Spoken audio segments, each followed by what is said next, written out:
Bismillahirrahmanirrahim. Assalamualaikum warahmatullahi wabarakatuh. Alhamdulillah. Nahmaduhu wa nasta'inuhu wa nastahdihi wa natubu ilaihi wa na'udzu billahi min syururi anfusina wa sayyiati a'malina. May yahdihillahu fala mudilla lahu wa may yudlil fala hadiyalah. Wa asyhadu an la ilaha illallah wahdahu la syarika lah wa asyhadu anna Muhammadan abduhu wa rasuluhu la nabiyya ba'dah. Ya ayyuhalladzina amanu taqullaha haqqa tuqatih wa la tamutunna illa wa antum muslimun. Fa inna asdaqal hadithi kitabullah wa khairal huda huda Muhammadin sallallahu alaihi wasallam wa syarrul umuri muhdatsatuha wa kullu muhdatsatin bid'ah wa kullu bid'atin dhalalah wa kullu dhalalatin finnar. Para pemirsa yang dirahmati Allah Subhanahu wa taala, kita lanjutkan bahasan kita masih pada kisah Nabi Adam alaihissalam, dan insyaallah ini pertemuan yang terakhir tentang kisah Nabi Adam alaihissalam. Pada pertemuan lalu telah kita bahas tentang penciptaan Nabi Adam alaihissalam dan unsur-unsur apa penciptaannya, demikian juga penciptaan Hawa, ya. Maka pada kesempatan kali ini kita akan bahas tentang bagaimana Adam digoda oleh iblis sampai akhirnya harus keluar dari surga, dan juga hingga wafatnya Nabi Adam alaihissalam. Dan di akhir insyaallah kita akan membacakan bagaimana kisah Nabi Adam menurut versi Injil dalam kitab Kejadian yang ada dalam Alkitab Al-Muqaddas atau Bible, ya. Para pemirsa yang dirahmati Allah Subhanahu wa taala, maka setelah Allah menciptakan Hawa, maka Allah Subhanahu wa taala, ya, menyuruh Adam dan Hawa untuk tinggal di surga, ya. Kemudian Allah Subhanahu wa taala memerintahkan malaikat untuk sujud kepada Adam alaihissalam, ya. Kata Allah Subhanahu wa taala, "Idz qulna lil malaikati isjudu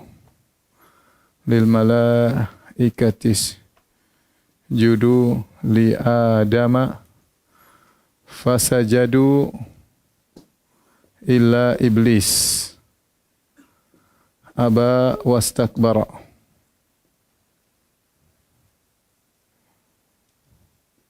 wa kana minal kafirin."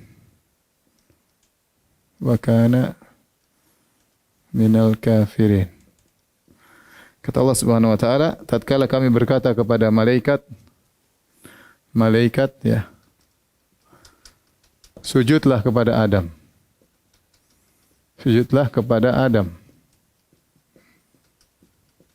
Fasajadu, mereka pun sujud.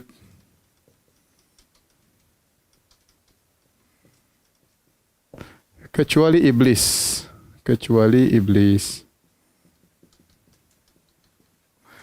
Dia enggan,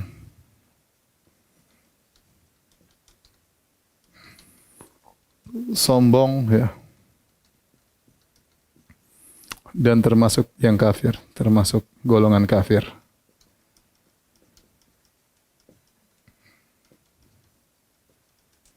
Kafirin. Taib, di sini para ulama khilaf berdasarkan ayat ini tentang iblis, ya. Apakah iblis bagian dari malaikat atau bukan? Ada khilaf di kalangan para ulama, ya. Khilaf tentang iblis. Dua pendapat, ya, di kalangan para ulama, di kalangan para ahli tafsir. Ada yang mengatakan iblis dari kalangan malaikat, dan ada yang mengatakan iblis dari golongan jin. Kenapa bisa terjadi khilaf ini? Karena di sini Allah mengatakan, ya, tatkala kami berkata kepada malaikat sujudlah kepada Adam, maka mereka semua sujud kecuali iblis. Dan asalnya mustasna, bagian dari mustasna minhu. Asalnya yang dikecualikan bagian dari yang sebelum dikecualikan. Misalnya saya mengatakan datang para mahasiswa kecuali Joni. Berarti Joni pada asalnya adalah mahasiswa, ya. Ya, tatkala saya mengatakan malaikat semuanya sujud kecuali iblis, seakan-akan iblis adalah bagian daripada malaikat, ya. Namun dalam bahasa Arab itu namanya al-istitsna al-muttasil. Ada al-istitsna al-munqati, yaitu jika al-mustasna bukan dari al-mustasna minhu. Contoh saya mengatakan datang seluruh mahasiswa kecuali Pak Profesor, ya. Datang seluruh mahasiswa kecuali Pak Profesor. Ini juga boleh dalam bahasa Arab. Pak Profesor bukan bagian dari mahasiswa, tetapi digandengkan dalam satu kalimat. Maka dari sinilah timbul khilaf dua pendapat. Ada yang mengatakan iblis dari golongan malaikat berdasarkan ayat ini dengan dengan menyatakan istisna di sini, pengecualian adalah pengecualian yang bersambung, dan ada yang mengatakan iblis dari golongan jin, dan istisna di sini adalah istisna munqati, terputus ya. Yang benar bahwasanya iblis adalah dari golongan jin, ini yang benar ya. Bukan dari golongan malaikat. Dalilnya apa? Dalam surat Al-Kahfi kata Allah Subhanahu wa taala, kana minal jinni fa fasaqa an amri rabbih. Kata Allah Subhanahu wa taala, iblis dari jin.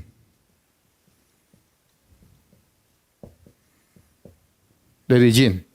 Jadi iblis bukan dari golongan malaikat ya. Kemudian di antara sifat malaikat ya. Di antara sifat malaikat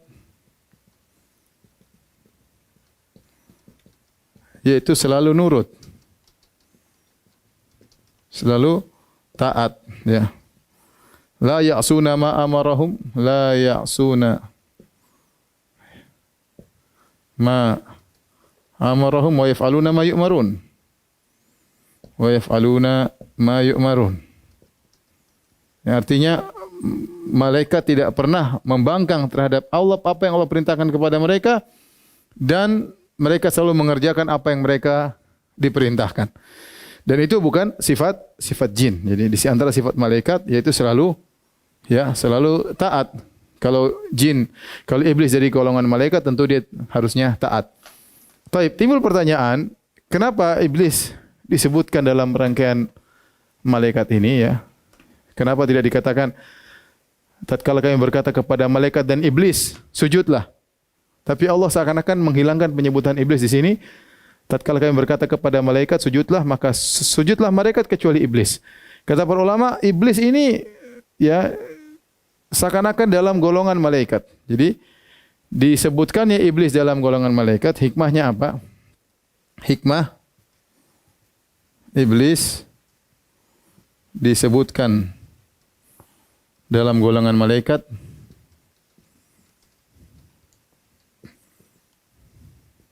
kata para ulama, karena iblis dulu adalah makhluk yang soleh. Iblis dahulunya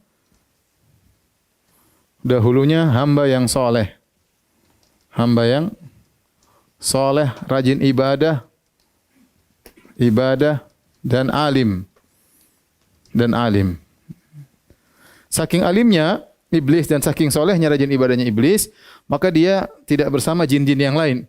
Maka dia bareng-bareng dengan apa? Malaikat. Dia gaulnya sama apa? Malaikat. Ya, gaulnya sama malaikat. Tetapi kemudian akhirnya dia tidak mau sujud kepada Adam, tidak lain karena istakbar, sombong, dan juga karena hasad. Karena hasad kepada Adam alaihissalam. Itu yang menyebabkan iblis akhirnya hasad kepada Adam alaihissalam. Kenapa iblis tidak sujud? Kenapa iblis tidak mau sujud? Kata para ulama, sebabnya karena dua. Al-kibr, sombong.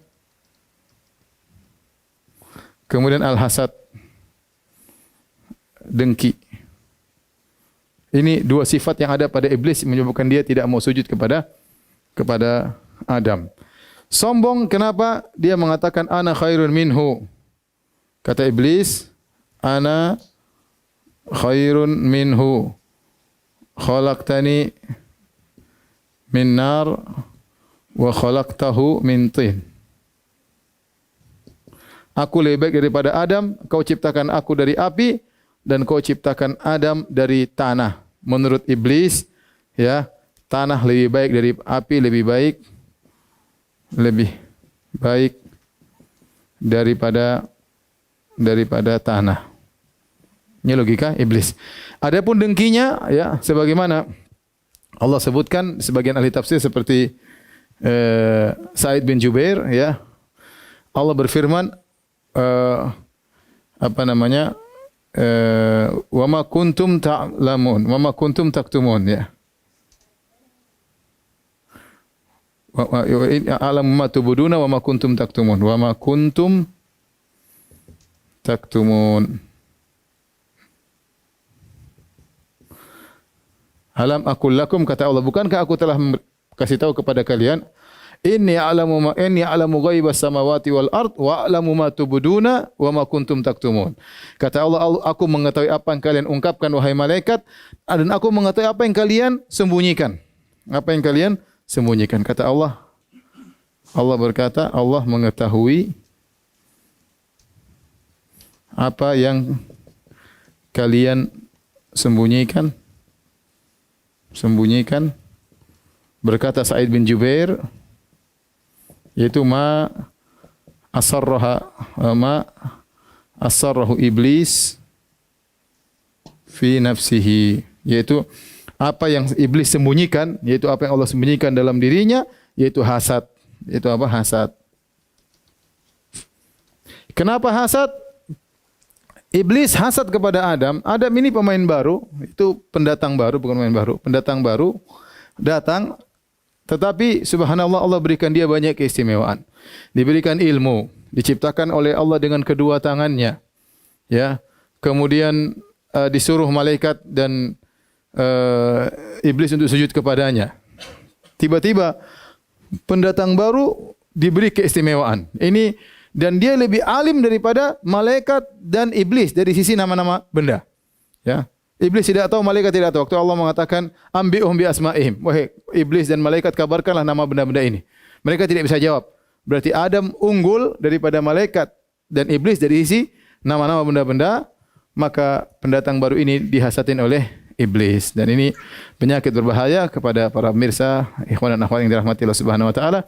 Terkadang kita merasa diri kita ikhlas, tapi kemudian datang pendatang baru yang mungkin lebih hebat daripada kita, kemudian timbullah rasa dengki, ya, rasa hasad. Ini berarti selama ini hati kita bermasalah. Maka seorang berusaha mengikhlaskan dirinya, berusaha membersihkan hatinya sampai hatinya terjangkiti dengan hasad. Kalau terjangkiti dengan hasad, maka hendaknya dia lawan, ya. Dan inilah dosa yang pertama kali terjadi di langit dan di bumi, antaranya hasad dan sombong. Antaranya adalah hasad dan sombong, ya. Taib. Timbul pertanyaan,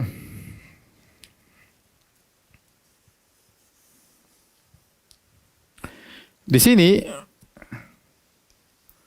Allah Subhanahu wa taala berfirman, ya, usjudu li Adam, sujudlah kepada Adam. Kata Allah Subhanahu wa taala, usjudu li Adam, sujudlah kepada Adam. Apa maksud sujud di sini? Apa makna sujud di sini?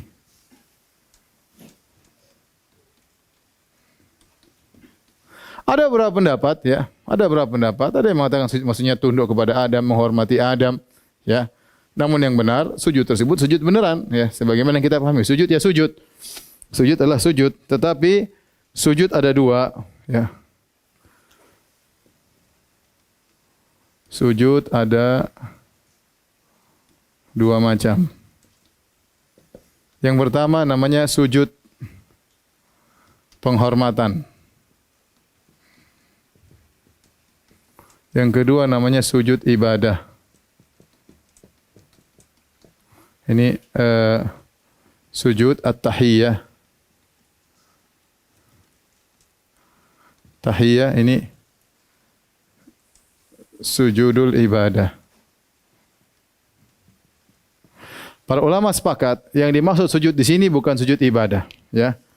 Ini yang sepakat, ulama sepakat, sujud yang dimaksud bukanlah sujud ibadah.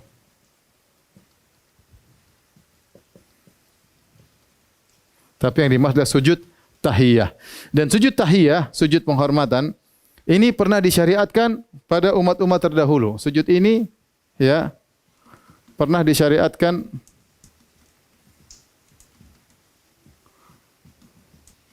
pada umat-umat terdahulu. Tapi kemudian dimansuhkan. Ya, oleh karenanya Allah mengkisahkan tentang kisah Nabi Yusuf alaihissalam dalam Al-Quran. Waktu dia bermimpi dia mengatakan kepada ayahnya, ini ra'aitu ahada asyara kaukaba wasyamsa wal qamara ra'aituhum li sajidin. Aku melihat 11 bintang, matahari, rembulan sujud kepadaku. Ini Nabi Yusuf bermimpi. Di awal surat Yusuf. Di akhir surat Yusuf kata Allah Subhanahu wa taala, rafa'a abawahi 'alal arsy wa kharru lahu sujada wa qala ya abati hadza ta'wili ru'yaya min qabl qad ja'alaha rabbi haqqan. Terakhir di akhir surat Yusuf, maka datanglah saudara-saudara Yusuf, bapak ibunya, kemudian sujud kepada Nabi Yusuf. Sujud kepada Nabi Yusuf. Kemudian Yusuf berkata kepada ayahnya, ya ayahku, inilah takwil mimpiku yang dahulu aku pernah bermimpi. Allah sudah menjadikannya kenyataan. Kata Allah Subhanahu wa taala, wa kharru lahu sujjada. Wa kharru lahu sujjada. Yaitu ayah, ibu dan saudara-saudara Yusuf sujud kepada Yusuf. Nah, sujud ini namanya sujud penghormatan. Sujud penghormatan. Bukan sujud beribadah. Nah, kalau kita penghormatan sekarang cuma assalamualaikum warahmatullahi wabarakatuh. Dahulu sampai sujud, dan ini dibolehkan pada syariat terdahulu. Oleh karenanya di zaman Nabi SAW masih tersisa syariat ini dilakukan oleh orang-orang Nasrani. Ketika Mu'adz bin Jabal radhiyallahu anhu baru pulang dari negeri Syam, Mu'adz kemudian menyampaikan kepada Nabi, ya Rasulullah, aku melihat orang-orang sujud kepada uskup-uskup mereka, kepada pendeta-pendeta mereka. Dan engkau ahaqqu bitta'zim, engkau lebih utama untuk aku sujudi. Boleh aku sujud kepada engkau, hai Rasulullah, sebagai bentuk penghormatan? Bukan ibadah. Mu'adz enggak beribadah kepada Nabi, tapi dia ingin menghormati Nabi SAW. Kata Nabi SAW, "Lau kuntu amiran ahadan an yasjuda li ahadin ghairillah la amartul mar'ata an tasjuda li zawjiha." Kalau saya boleh memerintahkan seorang sujud kepada selain Allah, saya akan suruh wanita sujud kepada suaminya. Ya, maksudnya ini sujud tahiyat, bukan sujud ibadah, tapi sujud penghormatan. Dan ini pendapat yang benar, bahwasanya yang Allah perintahkan kepada Adam, kepada malaikat dan iblis untuk sujud kepada Adam adalah sujud tahiyat, bukan sujud ibadah. Ya, bukan sujud ibadah. Ini penting untuk kita ketahui. Ya, adalah sujud tahiyat, penghormatan, dan bukan sujud ibadah. Taib. Pembahasan berikutnya, ya. Kenapa setan tidak mau sujud?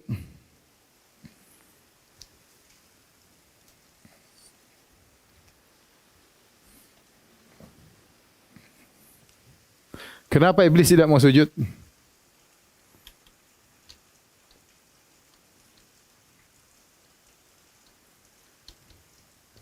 Ya. Jawabannya jelas, ya. Akidah Ahlus Sunnah. Kenapa? Karena sombong dan apa? Sombong dan hasad. Tapi orang-orang sufi ekstrim, ya, apa kata mereka? Kenapa iblis tidak mau sujud? Karena iblis bertauhid, katanya. Bertauhid, tidak mau sujud kepada selain Allah.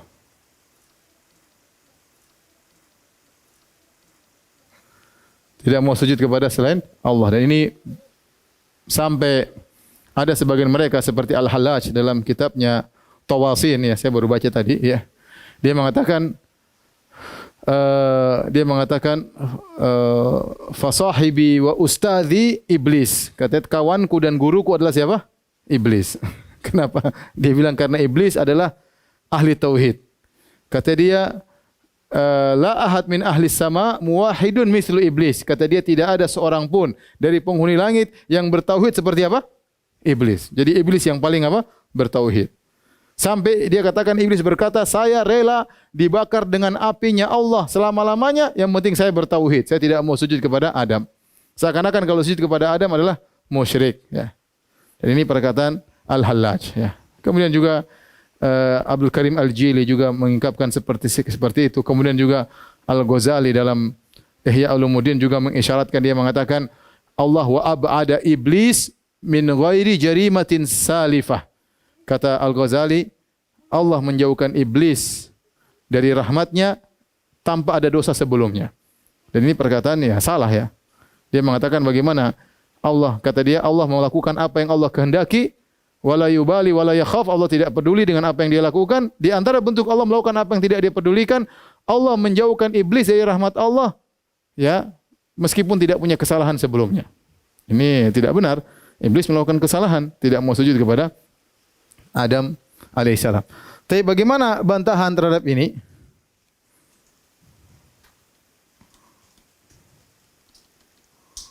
Bantahannya, pertama, ya, kalau iblis ahli tauhid, berarti malaikat musyrik dong. Berarti malaikat apa? Musyrikin. Kenapa mereka sujud kepada siapa? Adam. Paham ya? Yang kedua, sujud yang dimaksud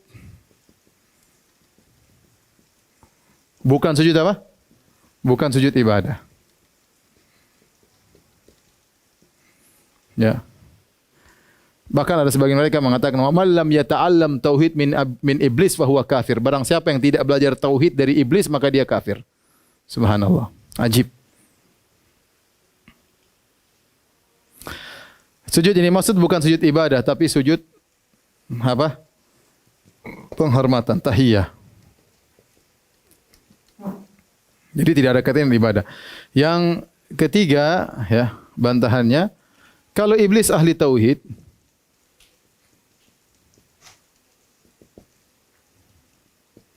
harusnya dia tunduk kepada perintah Allah. Harusnya demikian, bukan malah membangkang. Ya. Kemudian 4, kalau iblis tidak mau sujud karena takut syirik, dia akan berkata, aku tidak mau sujud kepada Adam ya Allah karena aku tidak mau syirik.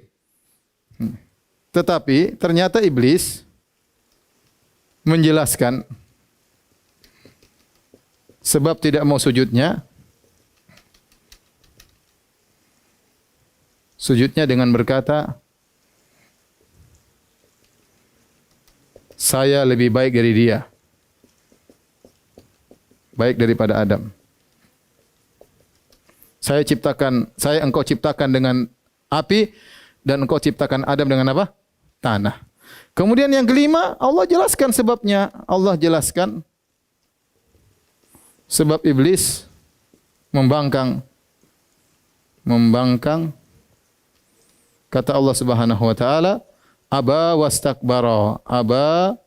wastakbara. Itu sombong kata Allah. Gimana ahli tauhid apa? Sombong. Oleh karenanya pemikiran begini ternyata masih ada sampai sekarang, yang kita dapat di sebagian YouTube dalam pernyataan mereka bahwasanya iblis ahli tauhid. Taib, kalau sudah tolong dihapus.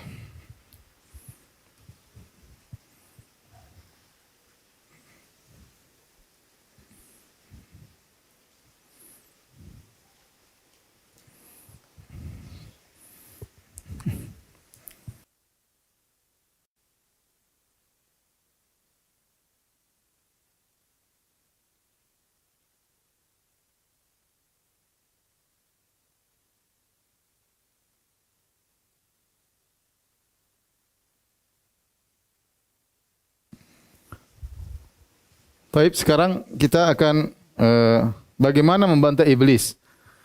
Membantah pendalilan iblis.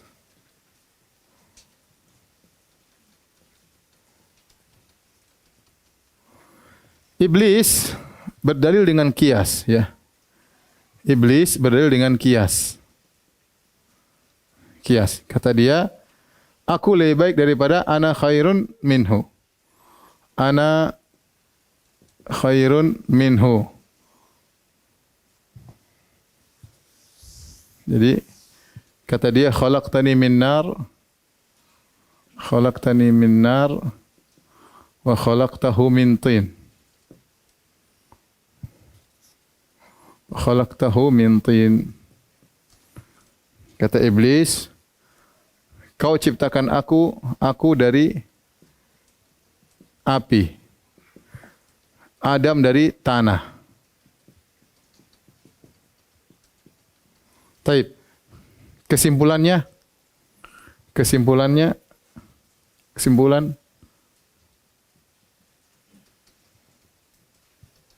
ana khairun minhu. Kata iblis, ana khairun minhu. Ana khairun minhu.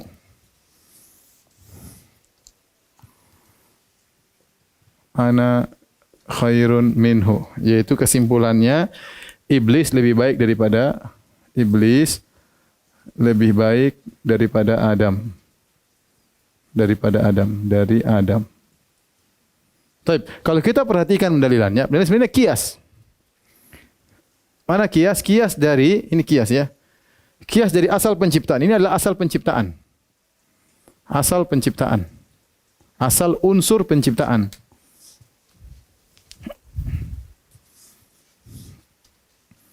Unsur asal penciptaan. Menurut iblis, api lebih baik daripada apa? Tanah. Ya. Maka dengan ini dikiaskan kepada fara. Ini asal, faranya, cabangnya, bahwasanya iblis lebih baik daripada Adam. Ini mengkiaskan asal untuk cabang. Bagaimana kita bantahnya? Bantahan ya. Sisi pertama ya. Yang pertama, siapa bilang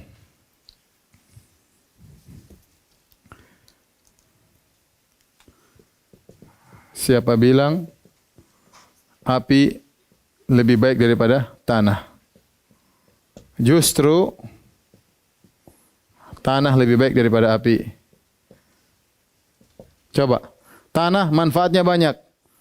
Tanah tempatnya bumi, tempat bercocok tanam, tempat orang hidup, tempat hewan-hewan tinggal, tempat bertumbuh-tumbuhan. Banyak. Tanah bikin ketenangan.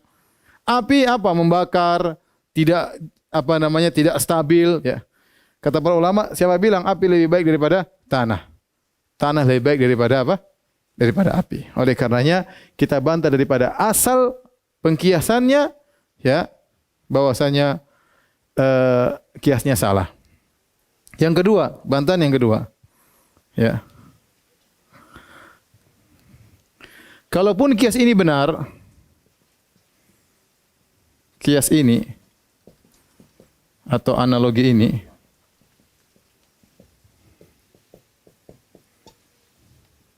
maka kias kalah dengan nas.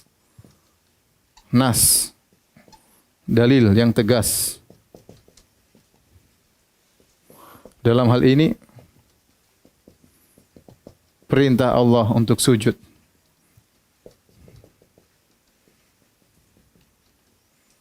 Sujud kepada Adam. Ya. Kalaupun bahwasanya kiasnya benar, maka kias ini disebut dalam usul fikih fasidul i'tibar. Kias fasidul i'tibar itu kias yang bertentangan dengan nas. Kiasnya benar, tapi Allah suruh melawan kias tersebut. Allah menyuruh kamu sujud kepada Adam wahai iblis. Maka yang kamu turuti harusnya dalil, bukan kias yang ada di kepalamu ya. Jadi ini bantahannya. Bantahan yang ketiga ya. Bahwasanya jika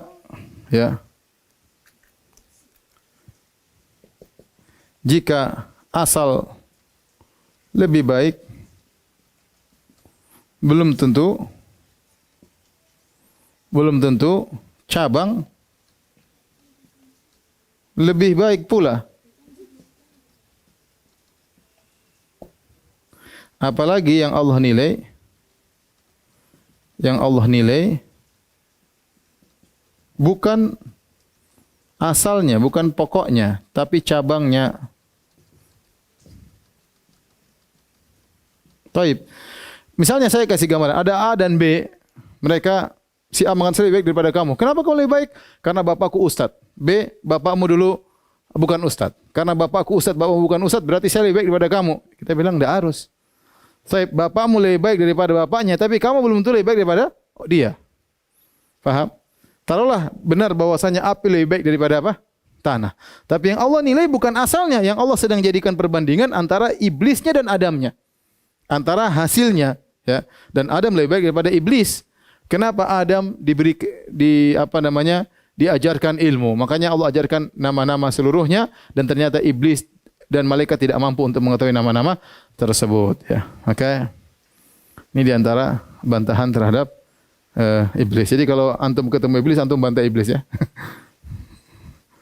Sungguhnya kias dia adalah kias yang ngawur. Taib.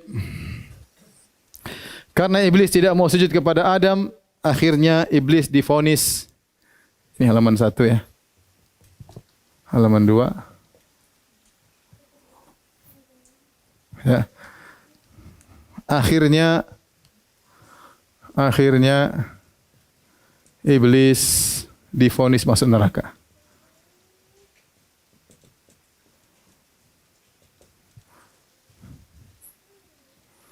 Dan subhanallah, kata para ulama, hasadnya iblis ini hasad tingkat tinggi. Hasadnya iblis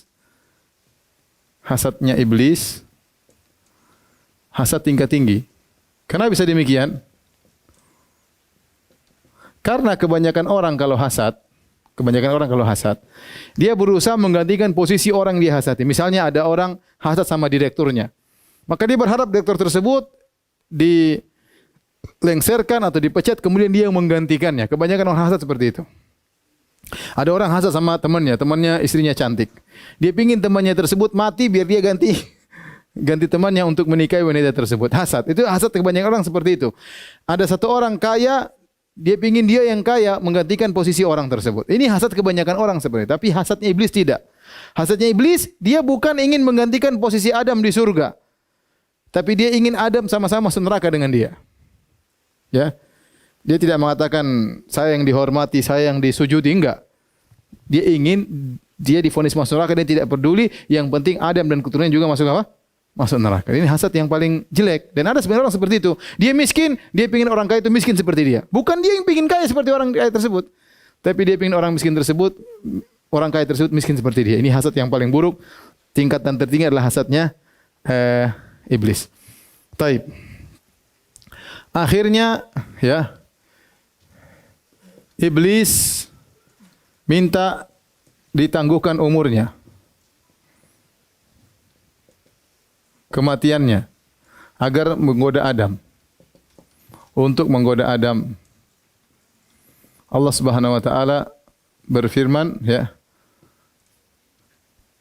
Iblis berkata, Rabbi fa'anzirni ila yaumi yub'atsun. Ya Rabbku, tangguhkanlah kematianku sampai hari kiamat. Kata Allah, qala fa innaka minal munzarin. Sungguhnya kau termasuk ditangguhkan. Perhatikan sini. Iblis ditangguhkan kematiannya sampai hari kiamat untuk apa? Untuk menggoda Adam. Jadi iblis menggoda Adam diizinkan oleh Allah Subhanahu wa taala. Namanya idzin kauni. Allah izinkan iblis untuk menggoda Adam dan keturunannya. Dan ini dalil bahwasanya jin-jin itu asalnya punya umur tertentu. Kalau iblis punya umur yang selama-lamanya, dia tidak akan minta ditangguhkan kematiannya. Berarti kita tahu bahwasanya yang ditangguhkan kematian cuma iblis. Adapun jin-jin yang lain mati. Jinnya, tapi umurnya seberapa kita enggak tahu. Benar, ada jin kalau di ruqyah dia ngaku umur saya 1000 tahun, umur saya 2000 tahun. Jangan percaya. Kata Nabi SAW, sadaqaka wa huwal kadzub. Setan itu kadang jujur tapi seringnya apa? Dusta. Karena sebagian bilang saya ketemu Ibnu Taimiyah, saya ketemu sahabat, subhanallah. Jin-jin sebagian ngaku seperti itu. Umur saya sudah 2000 tahun, 3000, kita bilang belum tentu benar. Ya, jin kita enggak tahu umurnya seberapa, tetapi yang jadi tangguhkan umurnya cuma siapa? Iblis. Taib, akhirnya iblis mulai menjalankan godaannya. Iblis mulai melancarkan godaannya.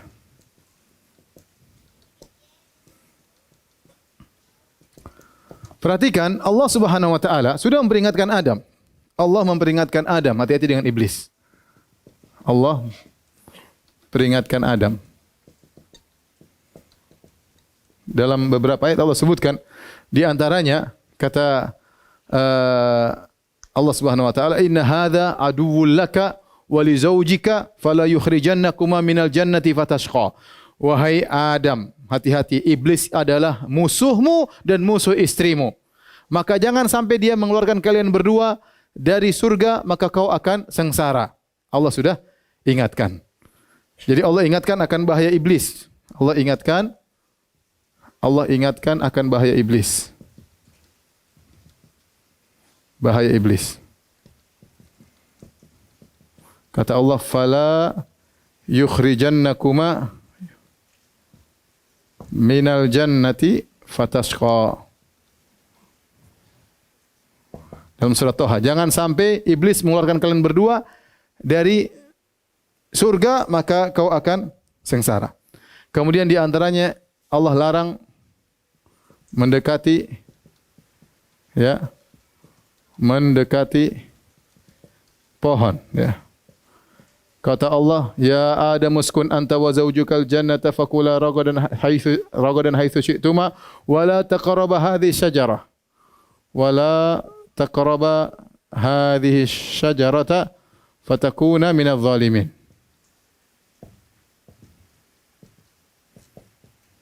Kata Allah, janganlah kalian berdua mendekati pohon ini, maka kalian berdua akan termasuk orang-orang yang zalim. Allah jelas, jangan dekat-dekat, kata Allah, jangan dekat-dekat. Jangan dekat-dekat. Allah tidak mengatakan jangan makan, bahkan Allah mengatakan jangan dekat-dekat saja enggak boleh. Kali ini berbahaya. Kalau kalian dekat-dekat, kalian bisa makan. Kalau kalian bisa makan, maka kalian akan termasuk orang-orang yang zalim. Taib. Allah jelaskan tentang Allah jelaskan tentang indahnya surga. Allah jelaskan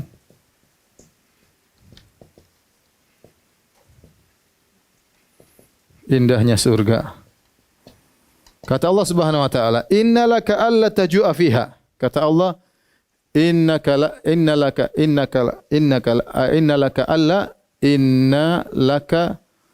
alla taju'a fiha wa la ta'ra wa annaka la tazma'u fiha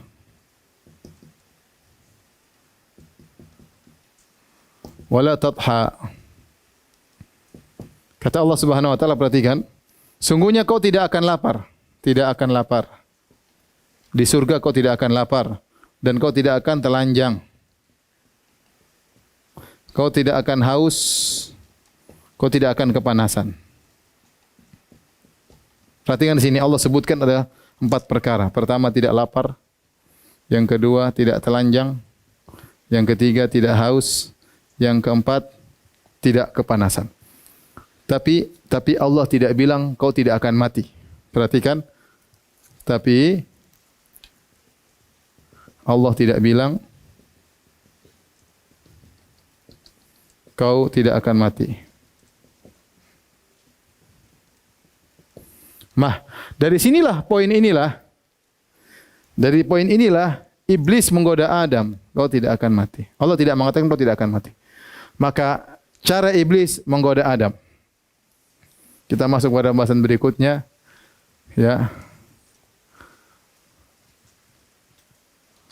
Cara iblis menggoda Adam.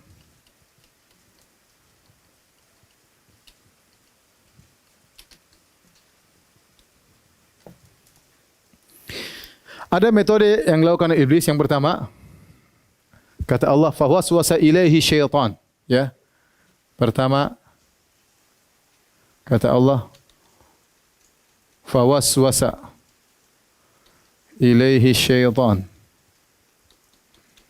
Yang artinya, iblis mewaswas Adam. Baik. Perhatikan sini. Iblis menggoda Adam. Bagaimana cara iblis menggoda Adam? Caranya tidak dijelaskan oleh Allah Subhanahu wa taala. Ada yang mengatakan menurut ahlul kitab, iblis masuk di ular, ularnya masuk di surga ngobrol sama Adam dan Hawa. Tapi ini tidak ada dalilnya, Israiliyat. Yang ada yang mengatakan iblis cuma di pintu surga kemudian ngomong dari jauh, "Wahai Adam, tuh makan tuh." Ya. Ini pendapat berikutnya. Pendapat berikutnya ya, iblis ya masuk ketemu Adam dan Hawa dan ngobrol, dan ini sebelum dia dilempar keluar dari surga. Ada yang mengatakan iblis sudah qala khruj minha madhuma madhura. Waktu dia membangkang tidak mau sujud kepada Adam, Allah turunkan dia di bumi duluan sebelum Adam dan Hawa. Kemudian Allah izinkan dia naik untuk numpang lewat di surga untuk menggoda Adam dan Hawa. Ini semua pendapat, tetapi enggak ada dalilnya. Kita bilang yang jelas iblis menggoda Adam. Perhatikan di sini, ayat ini penting untuk kita nanti pas kita bandingkan dengan ahlul kitab. Di sini perhatikan, iblis mulai dengan menggoda siapa? Menggoda Adam. Perhatikan di sini, karena Allah mengatakan fawaswasa ilaihi, ilaihi ini laki-laki. Iblis pun menggoda Adam. Was ilaihi syaitan. Jadi bukan Hawa yang duluan digoda, tapi apa? Adam. Taib.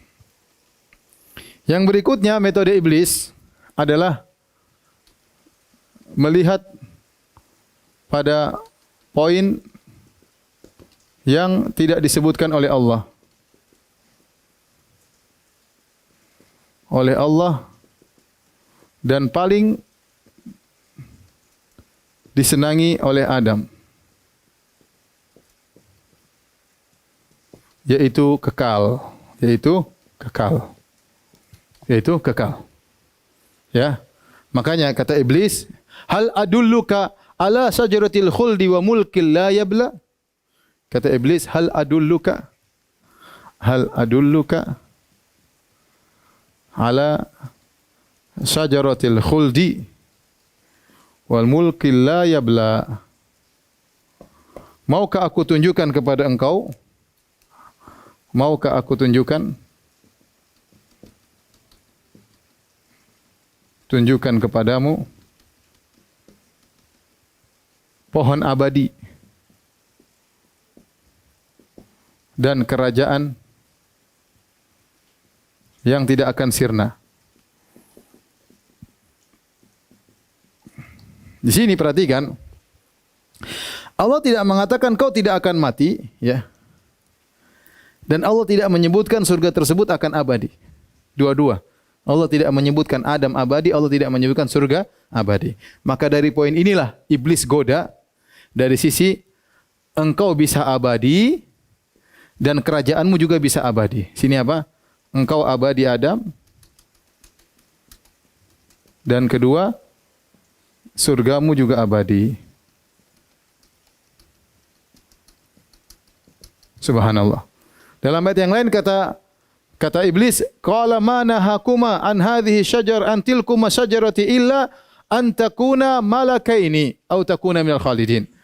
Kenapa Allah larang kalian berdua makan dari pohon? Karena kalian berdua bisa menjadi malaikat yang lebih hebat, yang bisa terbang dan yang lainnya, dan lebih abadi. Taib, ini metode iblis. Jadi iblis pintar ya, dia melihat pada sisi yang situ Allah tidak sebutkan kepada siapa? Adam. Yang ketiga ya, iblis menamakan pohon tersebut dengan Sajaratul Khuldi, pohon keabadian. Dan ini kedustaan. Kenapa? Karena Allah tidak menamakan pohon tersebut. Allah tidak kasih nama pohon tersebut. Dia bikin nama sendiri. Dia bikin nama sendiri dengan pohon keabadian. Padahal Allah tidak mengatakan. Allah mengatakan, fala taqrabu hadhihi syajarah. Jangan kau dekati berdua, jangan dekati pohon ini. Selesai, jangan dekati. Allah tidak namakan pohon tersebut. Padahal pohon tersebut tidak punya nama. Pohon tersebut tidak dikasih nama oleh Allah.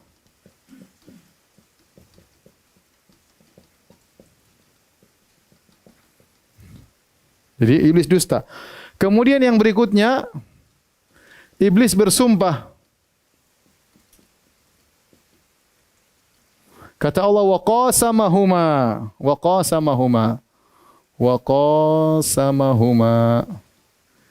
Iblis bersumpah kepada Adam dan Hawa. Kemudian di antaranya iblis mengesankan dia sedang menasihati. Kata Allah, wa qasamahuma inni lakuma laminan nasihin. Inni lakuma laminan nasihin. Sungguh-sungguh aku ini pemberi nasihat. Aku ini sedang menasihati kalian berdua.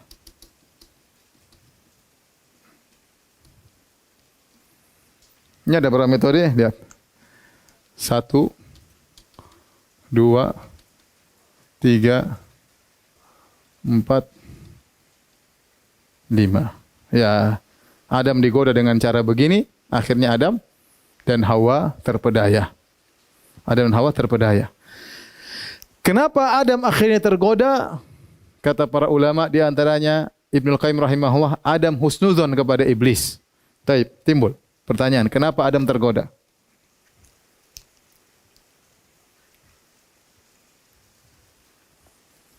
Kenapa Adam tergoda?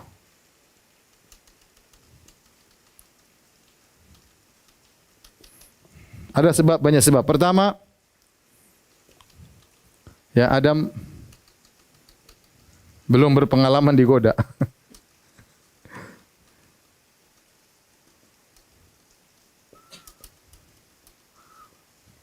Ini pengalaman pertama.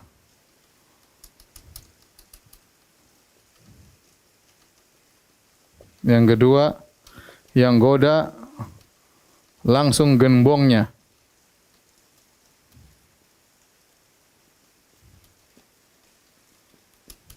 Yang ketiga, ya, Adam tidak menyangka iblis berdusta karena dia bersumpah.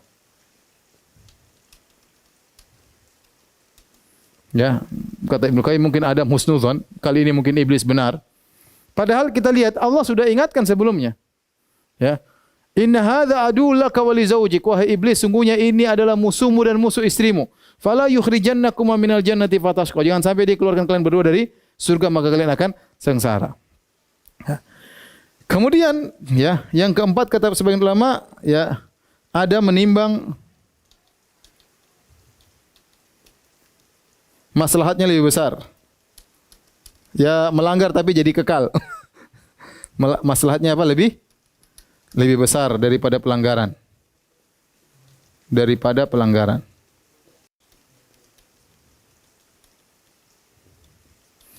Yang kelima, kata para ulama, karena al-hirs, sifat Adam, al-hirs yaitu semangat keduniaan, ya. Yaitu dia beliau alaihi salatu wasallam ingin kekal dan ingin abadi, ingin memiliki kerajaan yang tidak pernah berubah, maka akhirnya inilah yang menjadikan Adam terjatuh dalam kesalahan ini. Oleh karenanya kata Ibnu Qayyim rahimahullahu taala, Ibnu Qayyim berkata, usul al-khataya salasah, yaitu al-hasad wal kibr wal hirs. Kata Ibnu Qayyim rahimahullah, pokok daripada dosa-dosa, sumber daripada dosa-dosa itu ada 3. Ada hasad, ada kibr, ada hirs. Kibr dan hasad milik iblis, al-hirs milik Adam alaihissalam.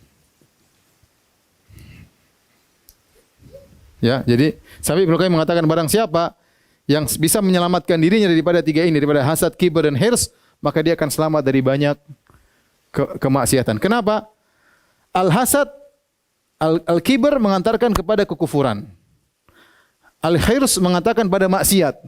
Al-hasad mengatakan kepada kezaliman.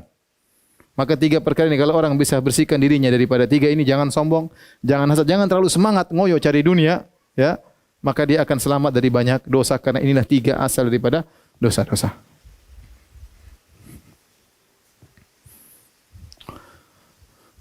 Tapi kalau sudah tolong dihapus.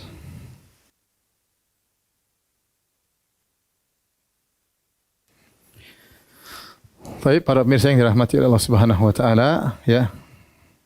Akhirnya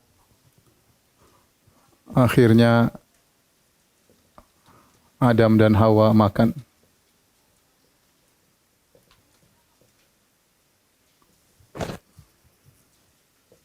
Dari pohon tersebut. Kata Allah Subhanahu wa taala, fa'akala minha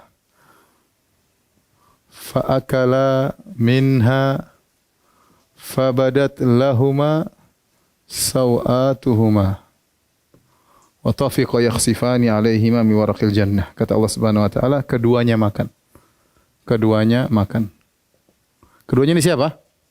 Adam dan Hawa. Makan. Fabadat lahuma sawatuhum, maka nampaklah aurat mereka berdua. Ada yang mengatakan sebelum mereka makan, aurat mereka tertutup dengan cahaya dan yang lainnya tidak kelihatan. Begitu mereka makan, akhirnya cahaya tersebut hilang. Ya. Fatafiqa yakhsifani 'alaihima min waraqil jannah. Maka mulai mereka mengambil daun-daun di surga untuk menutupi kemaluan mereka berdua. Ya. Oleh karenanya, kata para ulama, ya, di antara tujuan iblis ini faedahnya apa? Faedah, ya. Di antara tujuan iblis adalah membuka aurat.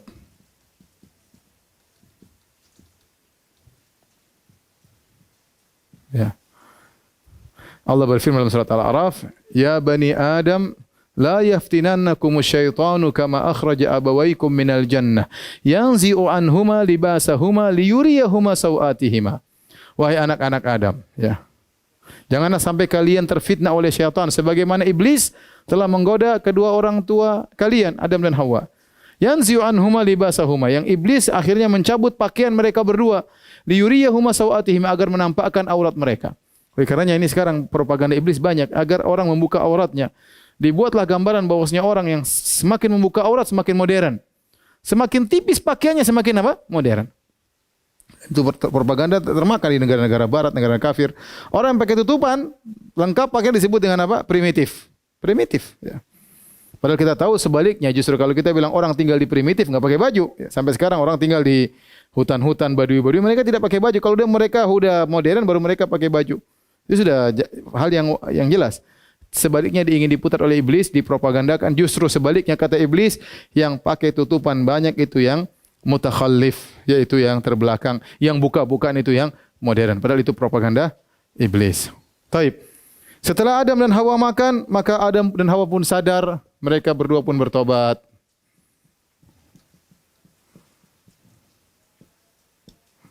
Kata Allah Subhanahu wa taala, wa asa Adamu rabbahu faghawa. Wa asa Adamu rabbahu faghawa. Adam bermaksiat kepada Rabb-nya. Kemudian summa jatabahu rabbuhu fataba alaihi wa hada. Kata Allah, fataba alaihi wa hada. Allah terima taubatnya. Gimana cara taubat? Adam alaihissalam bingung bagaimana cara bertobat. Maka Allah ajarkan, kata Allah, fatalaqqa Adamu min rabbih kalimatin fataba alaih. Maka Adam enggak pernah berdosa sebelumnya. Ini baru pengalaman digoda, pengalaman berdosa. Apa yang harus dia lakukan? Bertobat bagaimana caranya? Maka Allah ajarkan kata-kata Adam untuk dia bertobat, yaitu dengan mengatakan Rabbana zalamna anfusana wa illam taghfir lana wa tarhamna lanakunanna minal khasirin. Itu Allah ajarkan kepada Adam alaihissalam. Allah ajarkan kepada Adam alaihissalam, Rabbana zalamna anfusana, ya Rabb kami sungguhnya kami telah berbuat zalim kepada diri kami, wa illam taghfir lana, kalau kau tidak ampuni kami, wa tarhamna, tidak kau rahmati kami, lanakunanna minal khasirin, maka kami sungguh termasuk orang-orang yang merugi. Maka turunlah Adam ke bumi dan Hawa. Adam dan Hawa turun ke bumi. Di mana turunnya tidak ada jelas. Tidak ada yang mengatakan Hawa turun, Adam turun di India. Ada yang mengatakan Adam turun di Sri Lanka. Hawa turun di Jeddah. Nanti mereka cari-carian ketemunya di Padang Arafah. Itu semua Israiliyat, tidak ada dalil. Yang penting Adam dan Hawa turun. Apakah turunnya terpisah? Apa masih cari-carian dulu? Enggak ada dalilnya. Yang jelas mereka turun dan tinggal bersama.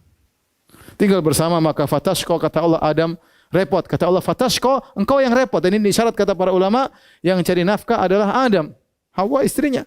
Maka sejak Adam turun di atas muka bumi, kata Allah, fatashqa, Allah mengatakan yang repot engkau wahai Adam. Berarti dalil bahwasanya sejak awal manusia turun yang cari nafkah siapa? Laki-laki.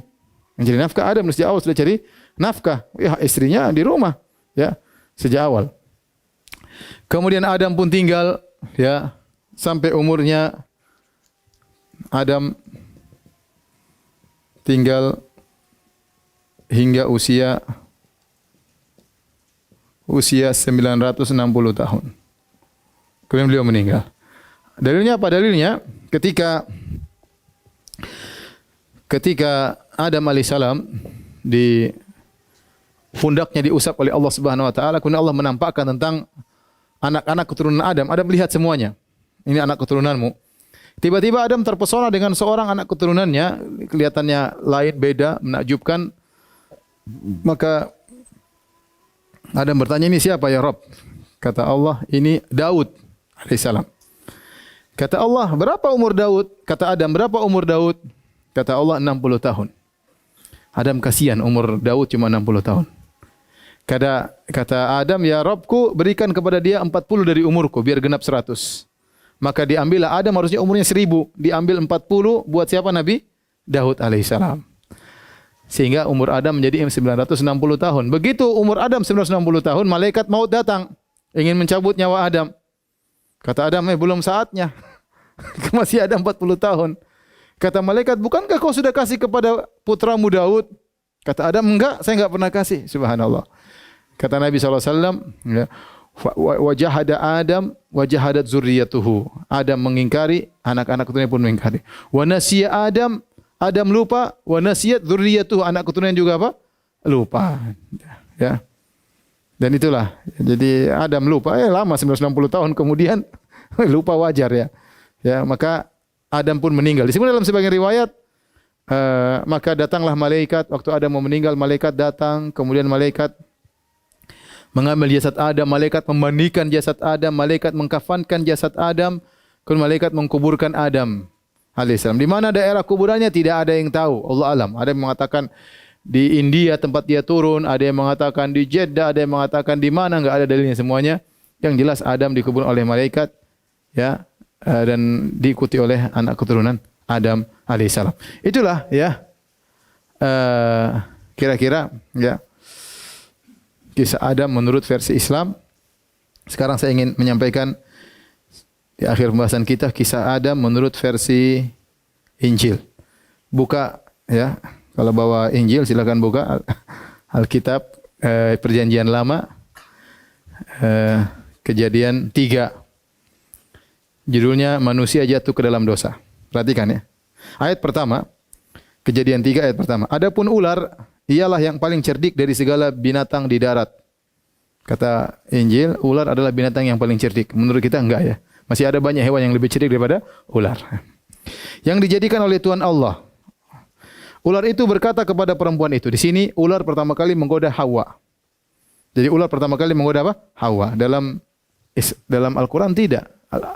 Kata iblis langsung datang kepada keduanya. Ya. Inilah kuma laminan nasihin. Aku menasihati kepada kalian berdua. Bahkan kata Ibnu Asyur rahimahullah ta'ala, seandainya yang dimulai oleh Adam itu kuat sisi pendalilan dalam Al-Quran. Karena tadi sudah disebutkan, kata Allah, fawaswasa ilaihi syaitan. Syaitan pun menggoda iblis. Iblis pun menggoda siapa? Adam. Dan Allah mengatakan, wa aso Adam.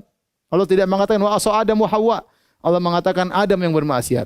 Jadi seandainya godaan tersebut dimulai dari kepada Adam, itu yang lebih pas dalam Al-Quran. Dan wanita pada dasarnya mengikuti. Wanita dasarnya apa? Mengikuti. Tapi kalau dalam Injil, yang jadi biang keroknya adalah Hawa. Ya. Ular itu berkata kepada perempuan, tentunya Allah berfirman, semua pohon dalam taman ini jangan kamu makan buahnya. Ya. Islam tidak mengatakan melemparkan kesalahan kepada Hawa. Tidak. Tapi Adam yang salah, dua-duanya salah. Paling tidak dua-duanya salah. Ya. Ya. Makanya dalam Al-Quran Allah mengatakan, fa'akala minha. Keduanya, kata Allah, pakai kata ganti dua orang. Keduanya makan dari pohon tersebut. Tidak mengatakan Hawa makan dulu, baru Adam makan dulu. Perhatikan di sini. Iblis melalui ular menggoda Hawa. Tentulah Allah berfirman, semua pohon dalam taman ini jangan kamu makan buahnya, bukan? Iblis tanya, wahai Hawa, Ya. Apakah Allah mengatakan semua pohon dalam surga ini enggak boleh dimakan? Begitu kan? Kata Hawa, buah pohon-pohon dalam taman ini boleh kami makan, tetapi tentang buah pohon yang ada di tengah-tengah taman, Allah berfirman, jangan kamu makan atau raba buah itu, nanti kamu mati. Perhatikan kata Hawa. Kata Allah, Tuhan bilang semuanya boleh dimakan kecuali pohon yang di tengah. Kata Tuhan, kalau kita makan kita bakalan mati. Coba bayangkan. Dalam Injil, jadi Allah ini bohong ceritanya. Kata Allah, jangan kau makan, kalau kau makan kau bakalan apa? Mati. Ternyata kan nanti mereka makan, mati atau tidak? Tidak mati. Mereka makan, Adam dan Hawa makan dan mereka tidak mati. Berarti Allah bohongin mereka. Saya ulangi, jadi Allah untuk nakut-nakuti menurut Injil supaya Adam dan Hawa tidak makan, kata Allah, jangan kau makan buah nanti kalian mati. Nah, ternyata waktu mereka makan mati atau tidak? Berarti Allah ngibulin kemarin menurut ini menurut mereka. Taib. Tetapi ular itu berkata kepada perempuan itu, sekali-sekali kamu tidak akan mati. Bayangkan. Ular mengatakan, itu Allah bohong, kamu tidak bakalan mati. Bayangkan, ini apa iblis goda seperti ini? Ini iblis bahlul. Kalau lihat, kalau cara dalam Al-Quran bagaimana cara iblis menggoda benar-benar canggih. Kalau ini kan seakan-akan itu Allah bohong, yang benar kamu tidak akan mati. Masa Adam percaya sama perkataan iblis kemudian mendustakan Allah? Jadi begitu bahlulnya iblis dan begitu bahlulnya Adam. Ya, kalau menurut versi mereka. Tapi Allah mengetahui bahwa pada waktu kamu makannya matamu akan terbuka dan kamu akan menjadi seperti Allah, tahu tentang yang baik dan jahat. Masya Allah. Jadi kalian ini tidak ngerti. Kalau kalian makan bukan kalian mati. Jadi Allah itu bohong. Kalau kalian makan buah ini maka kalian jadi pintar seperti Tuhan. Masya Allah. Ini cara goda yang bodoh seperti ini. Kalau kau makan jadi seperti Tuhan, gimana? Adam pasti nggak percaya kalau cara godanya seperti ini. Perempuan itu melihat bahwa pohon itu baik untuk dimakan dan sedap kelihatannya. Lagi pula pohon itu menarik hati karena memberi pengertian, memberi ilmu. Lalu ia mengambil dari buahnya dan dimakannya. Jadi yang makan pertama siapa? Hawa. Dan diberikannya kepada suaminya. Dia kasih kepada suaminya yang bersama-sama dengan dia. Suaminya mungkin enggak tahu dikasih nih. Kasih buah Adam enggak ngerti. Dibohongin siapa? Hawa. Nih makan mas. Adam makan dan suaminya pun memakannya. Akhirnya Adam makan. Dibohongin oleh siapa? Hawa. Hawa tidak. Jadi kalau kita baca Injil, kesalahan semua pada Hawa. Maka terbukalah mata mereka berdua dan mereka tahu bahwa mereka telanjang. Mereka terbuka matanya dan mereka sadar mereka telanjang. Lalu mereka menyemat daun pohon ara dan membuat cawat. Akhirnya mereka tahu mereka bersalah. Ketika mereka mendengar langkah Tuhan Allah, jadi Tuhan masuk surga. Ada gerak langkahnya. Yang berjalan-jalan dalam taman itu pada waktu hari sejuk. Jadi Tuhan berjalan-jalan di taman tersebut waktu surga lagi sejuk. Jadi kadang-kadang surga panas, kadang-kadang surga dingin. Kalau dalam Islam sejuk terus ya. Tatkala itu taman hari pada waktu hari sejuk, bersembunyilah manusia dan istrinya itu terhadap Tuhan Allah di antara pepohonan dalam taman. Subhanallah, Adam dicari Tuhan, Adam sembunyi. Masya Allah. Kalau dalam Islam tidak, Adam makan langsung minta tobat karena dia tahu. Berarti kalau Adam sengaja sembunyi, seakan-akan Allah bakalan tidak tahu. Ya berarti Adam tidak ngerti tentang Allah. Sembunyi, subhanallah. Jadi waktu dia tahu bersalah, dia sembunyi sama Hawa. Dan benar-benar Allah tidak tahu. Tetapi Tuhan Allah memanggil manusia dan berfirman kepadanya. Di manakah engkau? Subhanallah, benar-benar Allah tidak tahu. Allah cari. Adam, di mana kamu Adam? Kau tidak kelihatan di surga? Ia menjawab, ketika aku mendengar bahwa engkau ada dalam taman ini, aku menjadi takut karena aku telanjang. Sebab itu aku bersembunyi. Masya Allah. Apakah seorang Nabi merasa bisa bersembunyi dari Tuhan? Dalam Islam tidak ada seperti ini. Ini orang yang ini ngarang, ini asli ngarang ini. Ini ngarang nih, yang ngarangnya ngawur ini. Ya. Firman-Nya Allah berkata, siapakah yang memberitahukan kepadamu bahwa engkau telanjang? Allah masih belum tahu lagi. Emang yang bilang kau telanjang siapa? Masya Allah. Allah belum lihat lagi kalau dia sudah telanjang.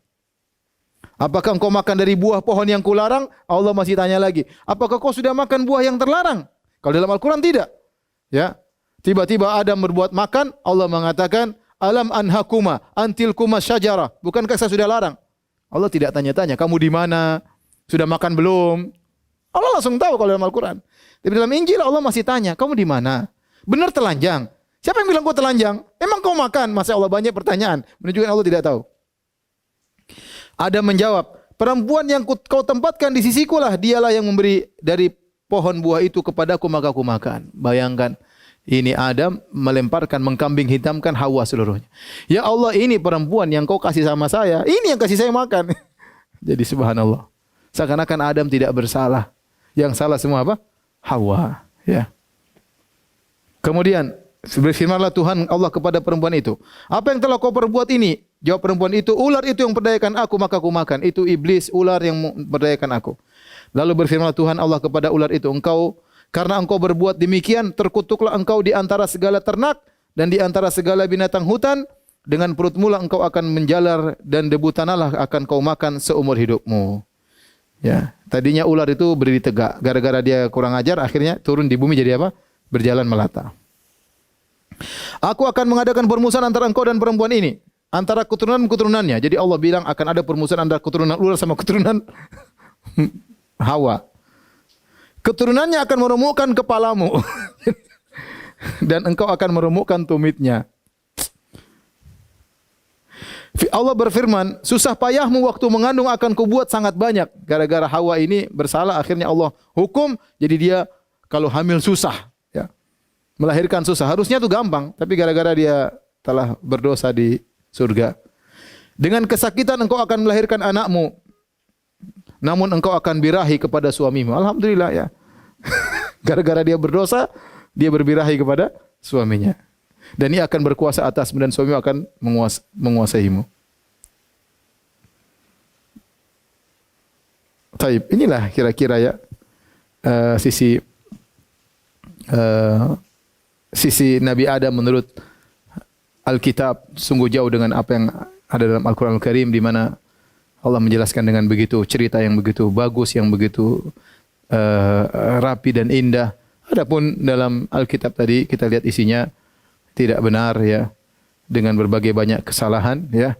Maka kita bersyukur, alhamdulillah kita memiliki kitab suci yang bisa dipertanggungjawabkan keautentikannya dan isinya tidak seperti tadi Alkitab yang isinya ya membuat kita tertawa, ya, karena menisbahkan hal-hal yang tidak baik kepada Adam dan kepada Hawa dan kepada Allah Subhanahu wa taala, ya. Taib, di akhir saya ingatkan ada beberapa faedah, di antaranya dari pembahasan kita dari sejak kemarin kita tahu bahwasanya Adam diciptakan dari tanah, ya. Adapun pernyataan dalam hadis-hadis palsu yang mengatakan Adam diciptakan dari bahwasanya Adam diciptakan dari selain tanah, maka ini adalah pendapat yang keliru, ya. Yang kemudian juga pernyataan bahwasanya Adam alaihissalam ketika bertobat, Adam, ya, jadi Adam dari tanah, ya. Bukan nenek moyang kita bukanlah monyet sebagaimana perkataan Charles Darwin.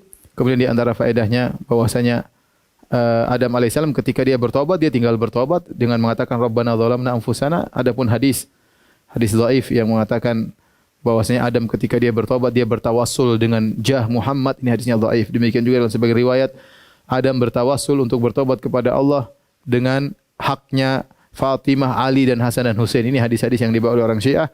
Ini juga hadis maudhu, hadis palsu, tidak benar. Yang benar Adam bertobat kepada Allah Subhanahu wa taala. Kemudian yang paling penting dari pembahasan ini membuat kita berbeda dengan orang Nasrani. Kita meyakini Adam sudah bertobat. Sudah selesai, dia bertobat, dia turun di atas muka bumi, dia menjalankan hukumannya. Adapun orang Nasrani mengatakan tidak, dosa Adam adalah dosa warisan. Dosa Adam adalah dosa warisan. Adam berdosa dan setiap anak turunannya yang lahir semua memikul dosa Adam alaihissalam. Semuanya, dan dosa tersebut tidak bisa ditebus kecuali nanti Tuhan ngirim anaknya, Nabi Isa alaihissalam, untuk disalib untuk menebus dosanya Adam. Bayangkan, ini khurafat yang dibuat oleh orang Nasara yang tidak pernah disebut oleh nabi-nabi sebelumnya. Nabi-nabi sebelumnya dari Nabi Musa lah, nabi-nabi Bani Israel, Nabi Yusuf, Nabi Musa, Nabi Daud, Nabi Sulaiman, tidak pernah cerita namanya dosa turunan. Kalau bersalah tinggal bertobat selesai. Kenapa tiba-tiba di zaman Nasrani mengatakan ada namanya dosa turunan yang dibawa oleh Adam? Ya, kalau seorang bayi lahir sudah memikul dosa turunan tersebut dan tidak bisa ditebus kecuali dengan Allah mengirim putranya untuk disalib. Ya. Dan ini adalah khurafat yang tidak benar. Dalam Islam subhanallah orang baru lahir tidak ada dosa-dosanya. Bagaimana wala taziru waziratu wizra ukhra, bagaimana seorang bisa memikul dosa orang lain? Orang tua dosa ya bukan urusan kita. Gimana ada dosa turunan? Ini khurafat yang tidak ada dalilnya sehingga menimbulkan akhirnya menuhankan Nabi Isa anak Tuhan lah dan macam-macam. Ya, karena kata mereka begini, sebenarnya panjang tapi saya ingin sampaikan. Jadi mereka meyakini ada dosa turunan. Dosa turunan ini setiap anak baru lahir sudah ada bawa dosa tersebut. Dan dosa tersebut kalau tidak ditebus semuanya masuk neraka. Semuanya masuk neraka. Makanya antum harus beriman kepada Yesus sebagai penebus dosa. Kalau tidak antum masuk neraka. Taib. Terus bagaimana cara penebusannya? Kata mereka tidak bisa ditebus dengan manusia. Karena manusia yang mau menebus juga sudah punya dosa turunan. Manusia yang mau tebus juga sudah bawa dosa turunan. Kalau begitu yang tebus harus Tuhan. Lah Tuhan bagaimana caranya?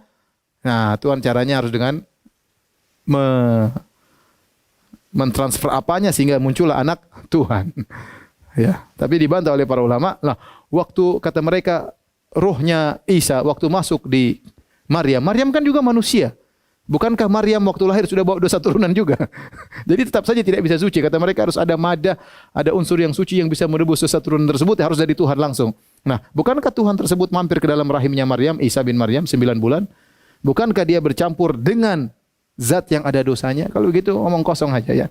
Maka ini semua adalah, bayangkan kita bersyukur kepada Allah, bayangkan agama yang dibangun di atas khurafat, pengikutnya miliaran. Ya, kita Islam alhamdulillah, kita beriman ya kepada Allah Subhanahu wa taala. Kita bersyukur kepada Allah tidak membangun agama kita di atas khurafat seperti itu. Demikian subhanakallah bihamdik asyhadu an la ilaha illa anta astaghfiruka wa atubu ilaik. Assalamualaikum warahmatullahi wabarakatuh.